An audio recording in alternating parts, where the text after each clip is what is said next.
இது கல்யாண விருந்தோ சுப நிகழ்ச்சிகளுக்கான பார்ட்டியோ இல்லை. நியோமேக்ஸ் நிறுவனத்தில் 10,000 கோடிக்கு மேல் பணம் கட்டி ஏமாந்த மூத்த குடிமக்களை மதுரைக்கு அழைத்து தலை வாழை இலையில் விருந்து வைத்து நிறுவனத்திற்கு எதிராக புகாரளிக்க வேண்டாம் என மூளைச்சலவை செய்துள்ளனர். பின்னணியில் நியோமேக்ஸ் இயக்குநர்கள் உள்ளனரா?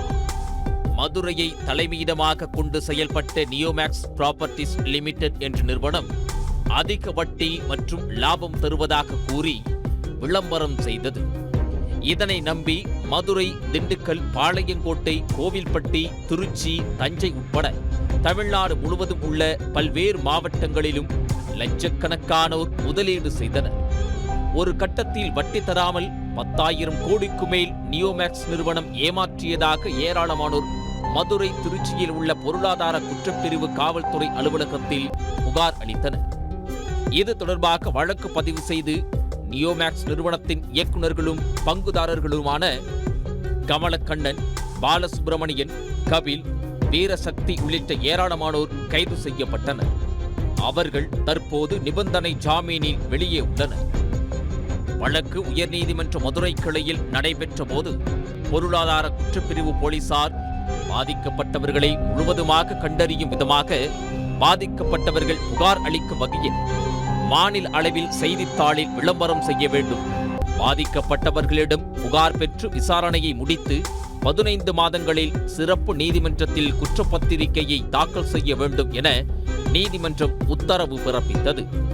நியோமேக்ஸ் நிதி நிறுவனம் நடத்தி மோசடி செய்தவர்களின் சொத்துக்கள் மற்றும் நிறுவனங்களின் சொத்துக்களை கண்டறிந்து அவற்றை மொத்தமாக வழக்கில் இணைத்து அவற்றின் மீது நிரந்தர உரிமை கோருவது தொடர்பான மனுவை சிறப்பு நீதிமன்றத்தில் தாக்கல் செய்து அதன் அடிப்படையில் உரிமம் பெற்று விதிகளின்படி அவற்றை விற்பனைக்கு அல்லது ஏலத்திற்கு விட்டு அந்த தொகையை வழக்கை விசாரிக்கும் சிறப்பு நீதிமன்றத்தில் முறையான அனுமதி பெற்று முதலீடு செய்தவர்களுக்கு வழங்குவது தொடர்பாக நடவடிக்கை எடுக்க வேண்டும் எனவும் நீதிபதி உத்தரவிட்டார்.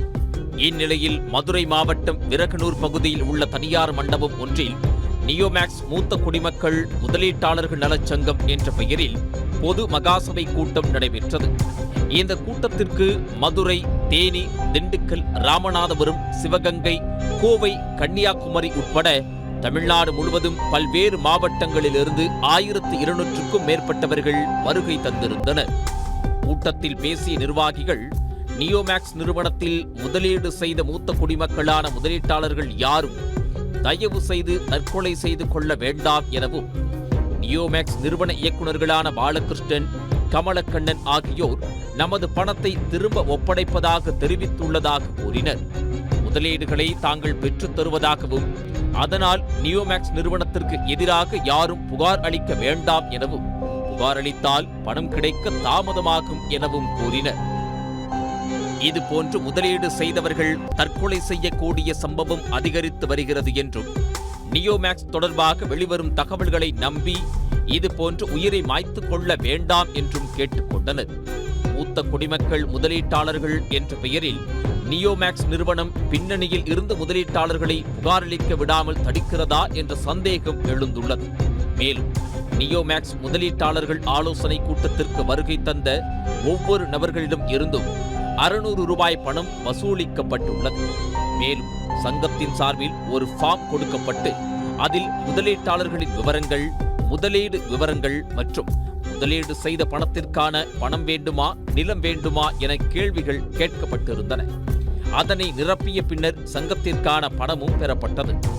நியோமேக்ஸ் முதலீட்டாளர்களிடம் புகார் பெறுவது தொடர்பான வழக்கில் ஏற்கனவே மாவட்ட வருவாய் அலுவலர் தலைமையில் புகார் பெற்று நிவாரணம் வழங்க வழக்கறிஞர் ஆணையம் அமைத்ததை ரத்து செய்து நீதிமன்றம் உத்தரவிட்டுள்ள நிலையில் மூத்த குடிமக்கள் நலச்சங்கம் என்ற பெயரில் அதே பாணியில் முதலீட்டாளர்களிடம் விவரங்கள் சேகரிக்கப்பட்டது சர்ச்சையை ஏற்படுத்தியுள்ளது.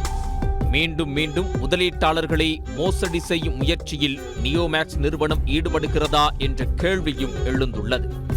இந்த கூட்டத்திற்கு வந்த நிர்வாகிகள் வெளிப்படையாகவே நியோமேக்ஸ் இயக்குநர்கள் கமலக்கண்ணன் மற்றும் பாலகிருஷ்ணன் இருவரும் மூத்த குடிமக்களின் பணத்தை பெற்றுத் தந்து விடுவார்கள் என்றும், எனவே யாரும் புகாரளிக்க வேண்டாம் என்றும் உறுதியளித்ததாக பேசியதும் சர்ச்சையை உருவாக்கியுள்ளது. மோசடி வழக்கில் நிபந்தனை ஜாமீனில் உள்ளவர்கள் சங்கம் என்ற பெயரில் புகார்தாரர்களை திசை திருப்பும் முயற்சிகளில் ஈடுபடுவதால் நிபந்தனை ஜாமீனை மீறி செயல்பட்டு வருகின்றார்களா என சில முதலீட்டாளர்கள் கேள்வி எழுப்புகின்றனர். மதுரையில் நேற்று நடைபெற்ற நியோமேக்ஸ் மூத்த குடிமக்கள் முதலீட்டாளர்கள் பொதுமகா சபை கூட்டத்திற்கு வந்தவர்களிடம் பணமும் வசூல் செய்யப்பட்டதோடு வாழை இலையில் உணவு, காஃபி, கூல்ட்ரிங்க்ஸ் என தடபுடலாக விருந்து நடைபெற்றது. இது குறித்து பேசிய நியோமேக்ஸ் மூத்த குடிமக்கள் முதலீட்டாளர்கள் பொதுமகா சபை நிர்வாகிகள், ஒவ்வொரு மூத்த குடிமக்களும் தங்களது வாழ்நாளில் கிடைத்த செட்டில்மெண்ட் பணத்தை முதலீடு செய்தோம்.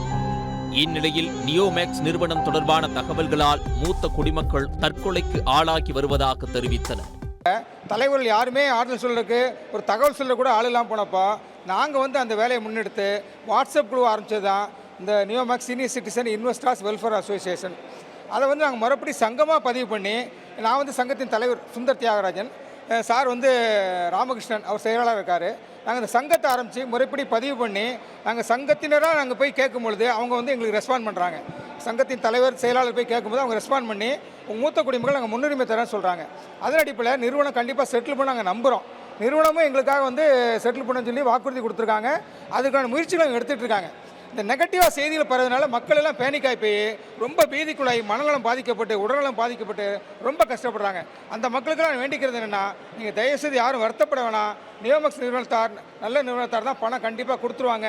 அனைவருக்கும் பணம் கிடைத்தே தீரும். நிச்சயமாக வருகிற 2025 வருடம் மார்ச் 31 எல்லாம் செட்டில்மெண்ட் பண்ணிடுறேன்னு சொல்லிடுறாங்க. தயவுசெய்து யார் தவறான முடிவுக்கு போகிறாங்க.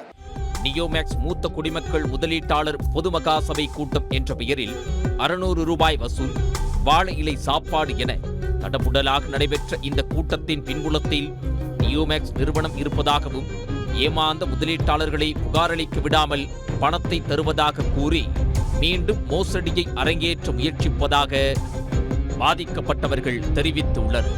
சர்ச்சைக்குரிய முதலீட்டு நிறுவனம் பெயரில் நடைபெற்ற இந்த கூட்டத்தை காவல்துறையினர் விசாரித்து நடவடிக்கை எடுக்க வேண்டும் என பாதிக்கப்பட்ட முதலீட்டாளர்கள் கோரிக்கை விடுத்துள்ளனர். உடனுக்குடன் செய்திகளை தெரிந்து கொள்ள சன் நியூஸ் பெல் ஐகானை கிளிக் பண்ணுங்க.